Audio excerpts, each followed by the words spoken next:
শুভ নববর্ষ সকলকে। আজকে আমাদের বাড়ির পয়লা বৈশাখের দুধ উতলানোর যে নিয়মটা সেটা করা হচ্ছে। কার কার বাড়ি এই নিয়ম আছে অবশ্যই কমেন্ট করে জানাবে।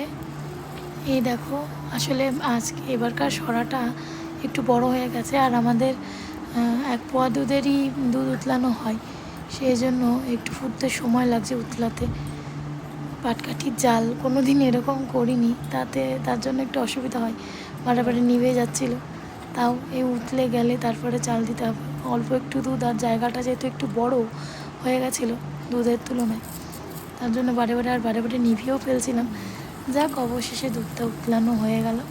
এবারের মধ্যে অল্প একটু চাল আর কিছু বাতাসা দিয়ে তারপরে প্রসাদটা বানিয়ে নেব। এখানে ঘট পেতে নিয়েছিলাম,